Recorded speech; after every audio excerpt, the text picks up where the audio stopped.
మన sixth question చూసుకున్నట్లయితే explain why 7 into 11 into 13 plus 13 and 7 into 6 into 5 into 4 into 3 into 2 into 1 plus 5 are composite numbers. First of all, let me define you the difference between the composite number and the prime number. Prime number అంటే ఏంటంటే ఆ నెంబర్కి వేరే ఫ్యాక్టర్సే ఉండవు, only it self and one. Example 13, 11, 7, 2, 3, 5. చూడండి, ఇప్పుడు 5 అనేది వేరే టేబుల్లోనే పోతుందా? పోదు, ఓన్లీ 5 టేబుల్లో మాత్రం పోతుంది. 13 అనేది ఏ టేబుల్లోనే పోతుందా? 2 టేబుల్లో పోదు, 3 టేబుల్లో పోదు, 5 టేబుల్లో పోదు, 7 టేబుల్లో పోదు.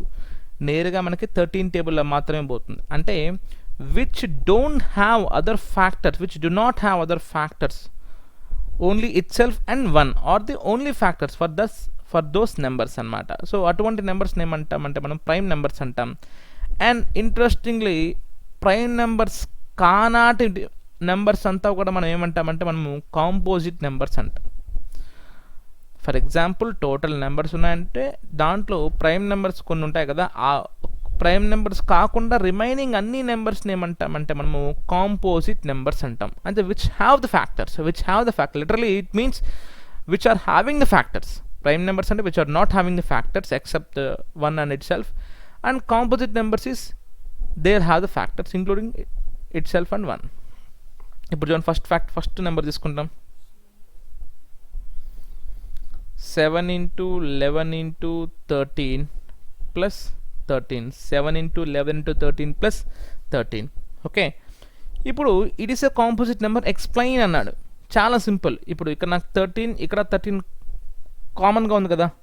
So let us take the 13 common. Okay, so 13 బయట రాసుకునేస్తే నాకు ఇక్కడ మిగిలేది 7 into 11 ఇంటూ ఇక్కడ 13 పోయింది కదా, అంటే 1 ప్లస్ ఇక్కడ 13 కామన్ తీసేసి ఇంకేముంటుంది నాకు ఇక్కడ 1. అంటే 13 into 77 ప్లస్ 1 అంటే 13 into 78. 13 into 78. So which can be written as 13 into 13 into 6. So ఇప్పుడు వచ్చే ఆన్సరు 13 టేబుల్లో పోతుంది, 6 టేబుల్లో పోతుంది. అంటే ఇట్ ఈస్ హ్యావింగ్ ఫ్యాక్టర్స్ కదా, అంతే కదా. So that's why it is known as composite number. అంటే మనకి ఇప్పుడు 13 into 78 చేసే వచ్చే ఆన్సరు 13 టేబుల్లో పోతుంది, 6 టేబుల్లో పోతుంది. కాబట్టి it cannot be a prime number, it must be a composite number. Similarly ఇక్కడ చూడు, సెకండ్ క్వశ్చన్ చూడు.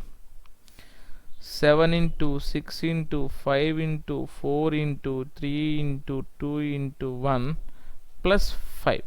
సో ఇక్కడ మనకి 5 కామన్గా ఉంది కదా, ఒక 5 కామన్ తీద్దాం.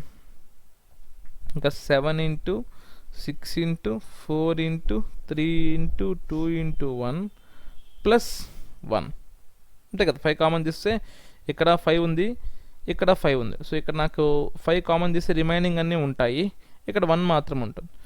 సో 5 కామన్ తీస్తే నాకు ఇదంతా ఒక ఆన్సర్ వస్తుంది కదా. So 2 3 are 6, 6 4s are 24 and 24 6 are 144. 24 6 are 144 and 144 7s are. So 980 plus 28. So 108 1008 అనుకుంటా plus 1. So 144 7s are 7 4s 28, 7 4s 28 plus 2 30, 7 1s are 7 plus 3 10. So 1008 plus 1 అంటే 5 into 1009. అంటే ఈ వచ్చే ఆన్సర్ మనకి 5 టేబుల్లో పోతుంది అండ్ 1009 టేబుల్లో కూడా పోతుంది కదా. ఇప్పుడు 2 into 3 చేస్తే 6, ఆ 6 అనేది 2 టేబుల్లో పోతుంది, 3 టేబుల్లో పోతుంది. అప్పుడు it cannot be a prime number. ఎందుకు? 2 టేబుల్లో 3 టేబుల్లో రెంట్లో పోతాం కదా. అదేవిధంగా 5 into 1009 అనేది 5 టేబుల్లో పోతుంది అండ్ 1009 టేబుల్లో పోతుంది. కాబట్టి so therefore it cannot be a prime number and it is a composite number. It is a composite number. అంతే, చాలా సింపుల్ అండి. అంటే ఆ మొత్తాన్ని మనం ఏం చేయాలంటే అక్కడ ఉండేదాన్ని వాల్యూ కనుక్కోవాల్సిన అవసరం లేదు, జస్ట్ కామన్ తీసి దానికి ఫ్యాక్టర్స్గా రాసుకుంటే సరిపోతుంది అనమాట. ఈ టేబుల్లో పోతుంది కాబట్టి it is a composite number అని ప్రూవ్ చేస్తాం. Right, thank you.